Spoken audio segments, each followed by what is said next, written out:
the sense of state overreach which we're facing in the Western world is of great concern. The idea of missed appointments in the NHS, with the NHS prioritising COVID instead of things like cancer testing. There's going to be huge collateral damage down the road. And there is, of course, the danger of constant vaccination actually replacing natural immunity. And so we're of the opinion at A Force for Good that the people who are promoting the vaccine passports, the people who are promoting the NHS focusing on COVID at the expense of all the other dangers, and also dangers of big pharma and vaccines eventually being seen to replace the natural immunity of the human being. All of these things are very concerning. And so the people who are promoting those things, they really do have to answer to us and explain why on earth and what on earth they are doing.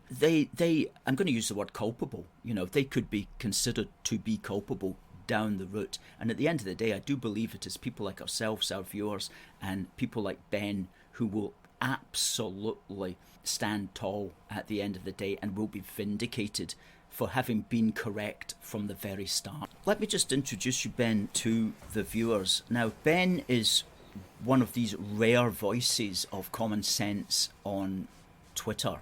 I mean, Twitter is... You could spend all night on Twitter and not learn anything or come out of it any wiser. But whenever you read a tweet from Ben, you actually come out an older and wiser person, having finished reading the tweet. And often when you think, I need a voice of common sense on this whole thing, I'll go and look and see what has Ben been tweeting out today. And usually that will be enough to help me to understand what is going on. And so that's why we brought you on, Ben, is just to help our viewers understand what's going on with all of this. And you're a writer, you've written several books, and you are a kind of jobbing philosopher. Would that be a way of describing you? I mean, many of your books are based on kind of philosophical ideas. Yeah, I think that's a good description. I suppose I'm an academic philosopher who would probably be more suited to an academic situation, but in the current situation in academia, it's not going to happen. So I forged out, wanted to sort of reach an audience, wrote a few books, in a kind of popular style, and I've had to fund myself for the last 10 years, so I've done delivery driving. People sort of threw their faces up at that and think it's a bit strange, but from my point of view, I can work hard on the intellectual side of things in the daytime and then go driving around at night, and it's quite low responsibility, easy work, and I think while I'm driving, I think about all my ideas, and it's quite a creative time for me driving, so it works, it's worked for me for 10 years, so that's how I do it.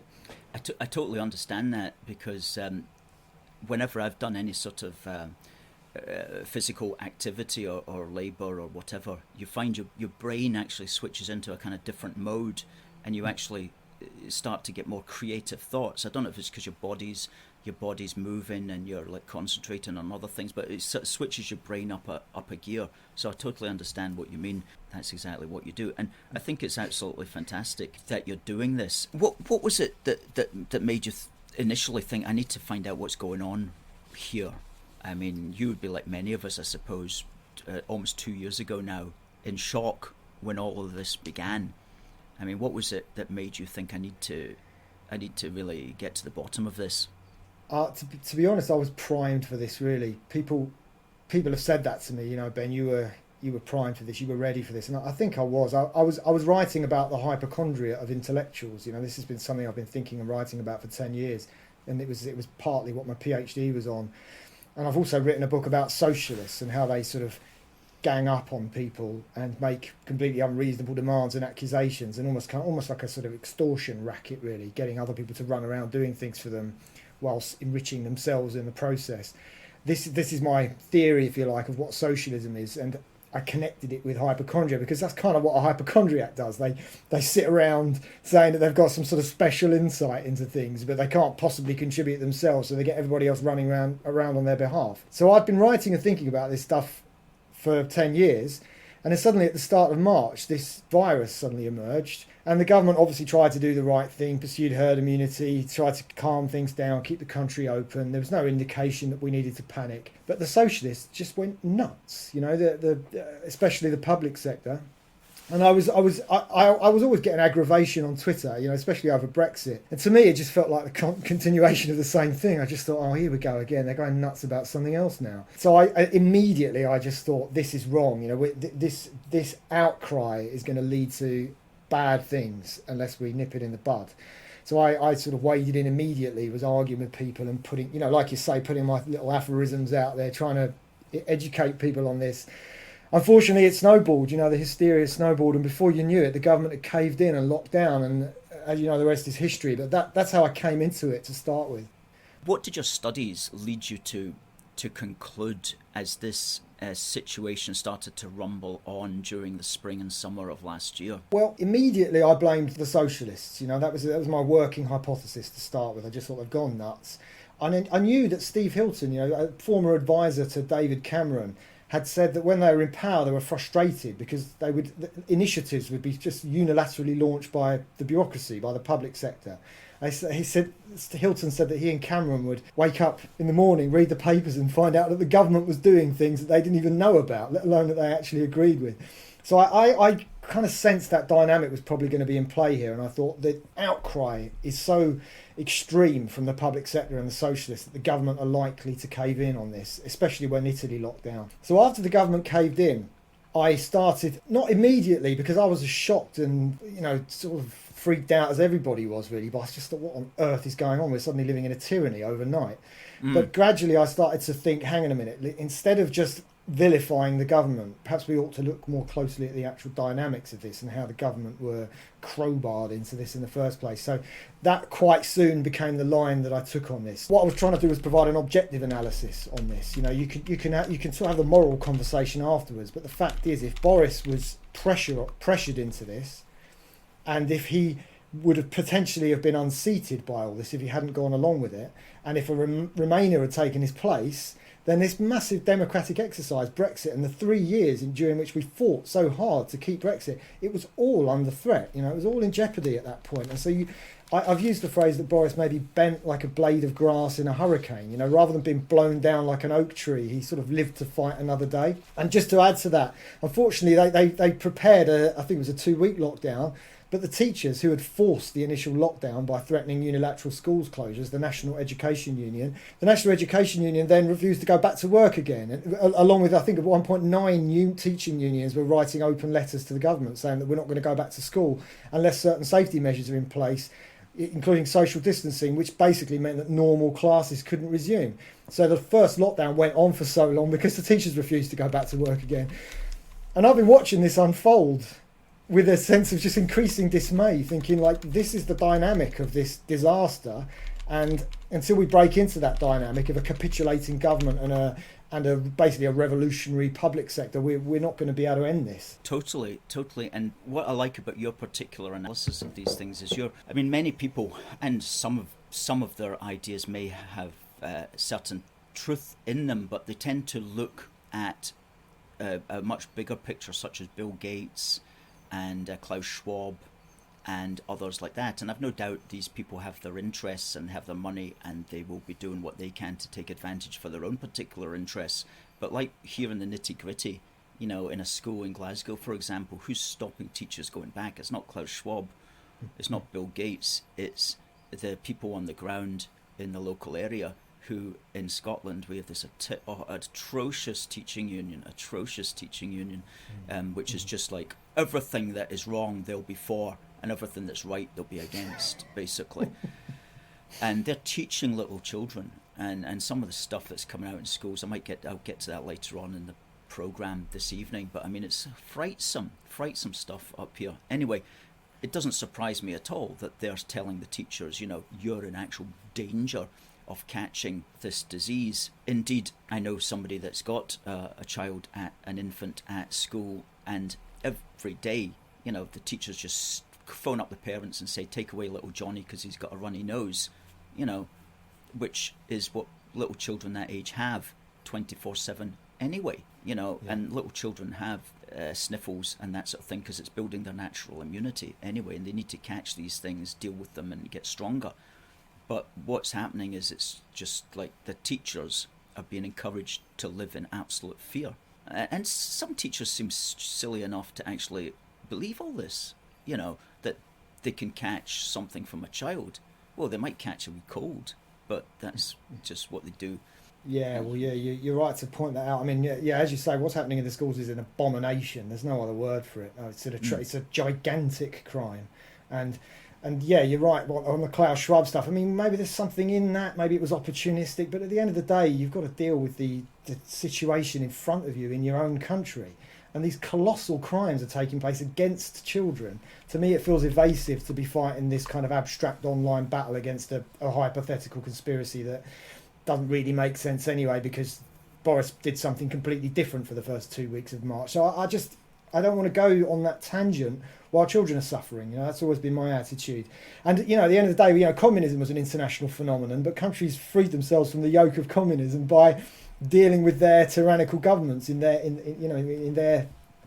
a domestic level. So we have to do that. We have to work out what's driving this in Britain and sort it out. So I completely agree on the schools and I share the scepticism about the global aspect of it. But in terms of the RMT, well, they were after the schools had shut for the summer, the economy opened at around the same time. I think it was on the 17th of July. No surprises there. Boris didn't want to get into a confrontation with the teachers. We all thought life might start to go back to normal. Boris seemed to think it would. And then suddenly the RMT, the Rail Workers Union, 80,000 members, started demanding masks on trains. Yeah. And I think another union, I think it was Unite, also demanded masks on public transport. The leader of the RMT, I think Mick Cash is his name, actually went on radio and said, we're going to strike if the government doesn't mandate the masks. And having advised against these masks, or certainly advised against mandation, the government just caved in, and these masks were mandated on public transport in May, and it was shocking, you know. And at the end of the day, it wouldn't have happened if it hadn't been for the RMT. Yes. Why do you think the government caved in? Well, I mean, feel free. I know what I think, but I'm interested to hear what you might think on that. My thoughts are that let's just presume that Boris thought, it's all a load of nonsense, this anyway. And I don't believe in masks, and I don't believe that people are in danger, and these people should just go back to work. And if he just stood up and said that, I think the mainstream media, who I also see as a player here, would have screamed high to high heaven, he's murdering people. He's literally allowing people to go onto trains where they will die. And this would be 24/7 everywhere. Boris, I mean, I've seen stickers around the area where I live, like, you know, Boris the murderer, and he's like dripping with blood and everything. It's because of this. These were stickers were getting put out last summer, and the idea was that he wasn't doing enough to protect people, and so he was essentially murdering them. And in the kind of degraded political debate that we have these days, people seize on that and they go along with it. And they believe it. And I think he may just have been afraid that he was absolutely going to get trounced by the mainstream media, who were not his friend, who he knew would not support him. And I think that's still part of it. Absolutely. I mean, it's this kind of scapegoating mentality. It's quite medieval, really. Everybody's just looking for somebody to blame because there's some pestilence around. You know, that's what's going on, and the media have stoked it. The left have stoked it, and a lot of Tories have gone along with it as well. And I think with Boris, I mean, you can be cynical about it and say, look, his electoral survival was at stake. So, like any politician, he probably wanted to survive electorally. But I don't think that cynicism is wholly justified, in the sense that he has been pushing back against this stuff, you know, from the start and ever since the start. So there's probably something else in play here, whereby he thought, if I am ousted by this, a lockdown hawk will take over, and then there is no hope of pushing back against any of this. He may have concluded that a genuine leader would try and stay at the helm while all this madness was happening around him and try to steer it as best as he could. But like you say, he couldn't really tell the full truth, or perhaps he daren't tell the full truth, because the outcry would have been so immense that he probably it probably wouldn't have cleared the air and wiped the slate clean. We probably wouldn't have gone back to herd immunity. If he said, I don't believe in any of this, I don't want to do any of this, I never did want to do any of it, he probably would have been ousted by the left. And we know that Jeremy Hunt has been advocating for schools closures all the way through. And we know that the National Education Union, by threatening these schools closures, has basically forced all 3 lockdowns. So if Boris had said, I don't believe in any of this, I don't want to do any of this, the likelihood is that the shrieking outcry from the media and the left would have been so immense that he would have been replaced by somebody like Hunt, possibly even by way of a coronation among his own party. So if you look at it from Boris's perspective, he may have concluded that I just have to survive. I have to get through this and keep trying to push back as best I can. Otherwise, I'm out, and this is it. This is going to go on forever with no hope of ever confronting it properly. I might be wrong about that, but it has the ring of truth. It totally has the ring of truth. And it's important to explain these things as well, because sometimes people who are maybe not politically conscious, they think that a politician or a leader is making all the decisions. But when you're in a position, and I'm not making an excuse for Boris at all, but when you're in a position and you want to stay in that position, you have to look at all the sides that are up against you and virtually like, how do I stay here? How do I keep my agenda going in some way? And there's all these forces that you've got to balance in some way. Just a shame if what you're saying is correct, and I think it does have the ring of truth, then it's a very bad reflection upon the nature of the British politics at the moment and the extent to which the media and some of the public sector unions are basically keeping all of this going, and the way in which our elected politicians find themselves almost helpless in some ways against all of this. I do think, though, that there are politicians who are loving this, who actually think this is great, and I really believe in it. And Nicola Sturgeon, for example, is one of these people, and the entire Scottish executive as well. They all really believe that they're all going to die of Omicron unless they shut down all the nightclubs and pubs and everything else. And they're all going to die of a common cold. They all literally, I know that they believe that. They're not trying to balance anything. They are true believers, And the Scottish media, which inverted commas Scottish media is a joke at the best of times, and they'll just go along with whatever Nicola Sturgeon says. And the Scottish executives paying lots of money to the Scottish media as well to run these stupid adverts about how we're all, going to die if we don't wear a mask. There are politicians who are 100% committed to this because they believe it, and they're loving the power as well that it gives them, the stage that it gives them. But there are politicians that you would think would know better, and you have to question why are they doing it, and also the medical unions as well. And how much do you know about them? I'll come to that. Just on the point about the different types of leader, Sturgeon's like a cheerleader, isn't she? The ancient Greek philosophers knew that democracy might lead to mob rule, and that's essentially what's happened over the last couple of years. And what politicians like Sturgeon have done is sort of get out front with their pom-poms and start cheerleading the whole thing because they think they can get a bit of glory out of it. And I think that's been the norm really among politicians around the world. There's been a few tyrants who said we're not doing this and just refused to lock down. I think the Belarus is their president. They just refused to go along with it.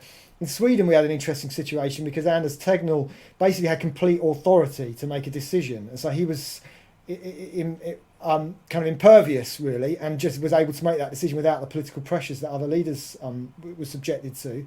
But Boris was an interesting case because I think he's the only leader worldwide who clearly never wanted to do this from the start but ended up doing it anyway. And it actually gives us an opportunity in this country to talk about the real dynamics of this, because everybody says, it's fascism, it's global fascism, it's being driven by this conspiracy of leaders and they're all imposing a tyranny on people. But in England, that obviously wasn't the case. We can kind of break into it by showing that actually the drivers of this weren't necessarily governmental. It was distributed across the system, across the bureaucracy.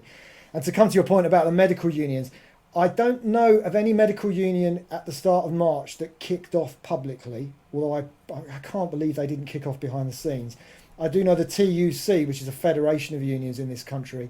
on March the 16th, the afternoon of March the 16th, held a kind of webinar where they started asking the government to assemble a task force of unions to try to deal with this problem. And already at that point, they were asking for income supplementation from the government, the likes of which Rishi Sunak subsequently wheeled out. So, bearing in mind that on the 16th, the government suddenly brought Ferguson into the picture out of the blue and said, "Oh, this is going to be there might be 500,000 deaths." It does seem a reasonable assumption that maybe this federation of unions really spooked the government badly into taking this drastic approach, which had gone against everything they'd advised us for the previous 2 weeks. So, yeah, to conclude on that point, I mean, the NHS is a behemoth. 1.2 or 3 million workers, I think. I've hardly heard a single voice come out of the NHS opposing this madness. And at the end of the day, they're sort of holding the country hostage because they provide our healthcare. And if they're going to refuse to provide healthcare unless certain deranged conditions are in place, what are we supposed to do about it? We can't reason with these people. We can't force them to do something that they collectively don't want to do. And certainly one man, Boris Johnson, with almost zero support, wasn't in a position to be able to do that. So yeah, I mean, it's another indication really of just the unstoppable momentum of this public sector lunacy that's just kind of squashed everything before it. Yes, exactly. Tommy says you're speaking a lot of sense, Ben, which is absolutely correct. We only have sensible people on our show because there's too many words in the world. That's one of my phrases that I came up with. Too many words in the world. So if you're going to listen to words, they have to be sensible, clear, and concise. Otherwise, your brain just gets totally fried. Debbie says lots of sports people have died in the last few months. A good few reports said from short illness. Makes you wonder what caused them. Indeed, I've been noticing that as well, Debbie. The question is, how is this going to end? How are we going to stop this? Because, they came up with this Omicron thing, right, which is, as far as most people can understand, is simply just another coronavirus, another virus normally known as the common cold that we would never give a special name to. But they've, you would literally think it was malaria or, leprosy was sweeping the land. And so how are we going to... and this is going to happen every winter, because every winter, let's say November, December, January, February, there's cold. People that's the period of time when all of us catch colds. And some of us catch, maybe, speaking personally, I have sniffles every winter for a week or two. And maybe every 4 or 5 years, I'm really hit badly. Maybe every 4 years, I'm hit badly, where I'm in bed for 3 or 4 days, and it's just horrible, And I'm presuming, and I'm relatively fit, I'm presuming that's what it's like for most people, and that's always going to happen.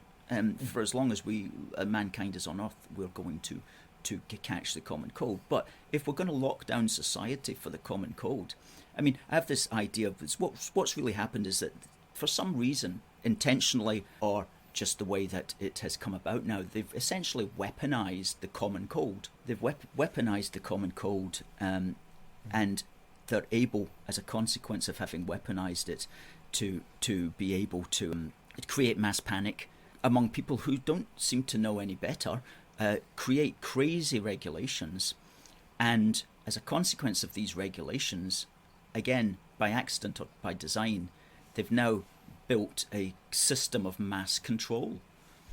And so how is this going to end? It requires... I think it could end if enough public figures stood up and simply called bullshit on the whole thing, excuse my language.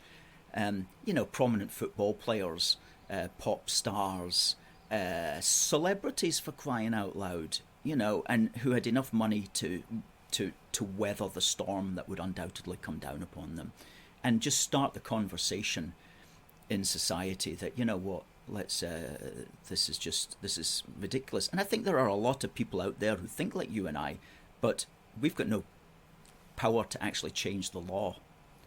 So and just another thing that occurs to me as well. Well, yeah, you go ahead and tell me how you could imagine this coming to a conclusion, a positive one. Yeah, sorry, I didn't mean to interrupt you there. You caught my attention with this remark about the celebrities, and I think it's not just the celebrities. I think it's a national conversation really, because what we've got to remember is that most people either wanted to be locked down or kept their heads down. Most people panicked, and what we really need to do is wind the clock right back to the beginning, even to Ferguson's mad prediction of 500,000 deaths, and say, just because the NHS is going to be overwhelmed, ought we to lock everybody in their houses for an indefinite period? And the answer to that question for me at the time was no, and it's still no. The NHS always has to ration healthcare. Like anyone running anything has to ration their time and energy to produce an outcome. That's just life.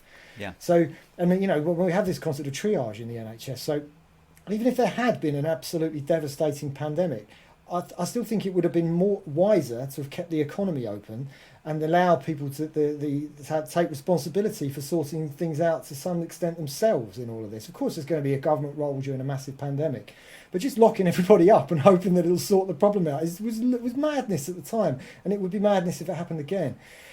So I think we need to, the conversation, it needs to be led by celebrities, but it almost needs to be confessional in tone on the part of everybody in the country. People need to be able to say, we shouldn't go down this road again. We made a mistake. We sacrificed something extremely important, which was our rights, our freedoms, our capacity to take action, to deal with the situation, to look after each other, to look after our loved ones, to keep things going, to keep creating wealth. And throughout this crisis, we sacrificed all of that on a whim. And that's the confessional type of conversation that I think we're going to need to have to get us out of this. Yeah. A confessional. Yeah. What was the phrase that they use? In South Africa, they were trying reconciliation. Is that what they call it? Yeah, maybe a kind of treaty, a conference of reconciliation or treaty of reconciliation, or whatever the phrase is, where everybody says, "Well, I got it wrong. Forgive me," and everybody goes, "Yeah, we agree to forgive you."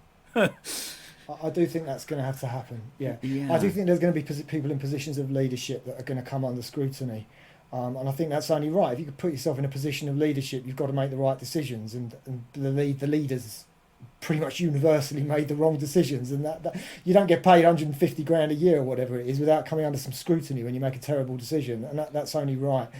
But we do need to sort of forgive as a sort of general principle, I think, in all of this as well. Mm-hmm. Yes, absolutely. Stephen says lockdown weakens our natural immunity to other diseases as well.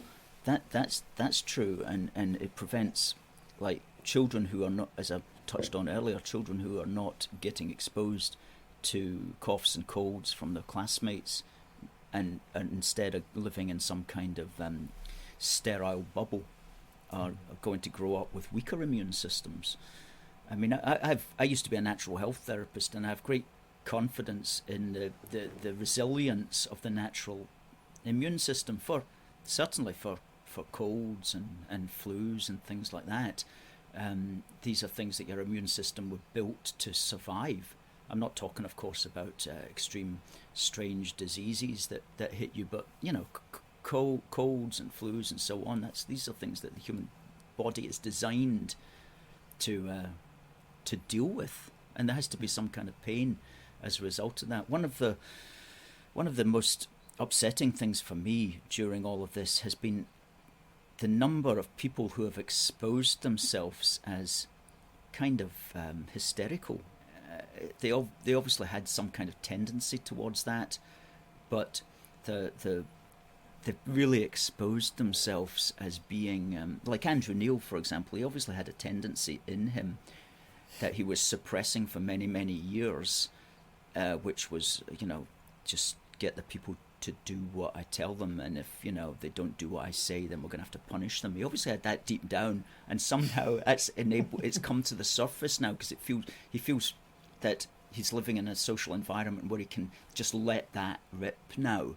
And a lot of people, there's this thing like deep down in them, it's like some kind of demon or whatever, is now coming out and manifesting. It's always been there, but now it feels free to actually express itself, and even if it's just in foolish behaviour.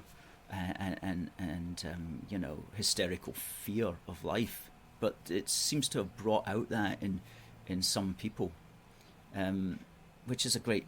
It seems like a pity, but at least it's a learning experience when you realise how many people there are like that. You see them on Twitter, of course, all the time. And another thing is they all seem to be, this is the weirdest thing, you'll no doubt have an explanation for it in some way, but the people who are sceptical of this, they all tend to be people who are also for Brexit.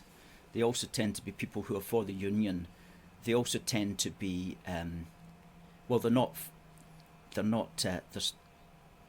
so there are people like myself and our supporters, and the people who are totally for lockdown, who totally invest entirely in the whole big pharma agenda. They're all the people who are Remainers. They're all the people who are for Scotland joining the EU again. They're all the people who love Nicola Sturgeon. They're all the Scottish nationalists. You'll very rarely find a British unionist, putting out tweets saying, wear your mask, you're endangering people. You'll basically never see a unionist saying that on Twitter. But you can go on any time of the day or night on Twitter and you'll see Scottish nationalists going, why can't these people wear masks? Why haven't they got the third booster jab? All this kind of stuff. It's all that political tendency that are for what's going on at the moment. And it's the other tendency that tends to be sceptical, if not actually opposed to it. It's the strangest thing, but you can just tell by looking at somebody's bio, I know what this guy's going to think on virtually everything.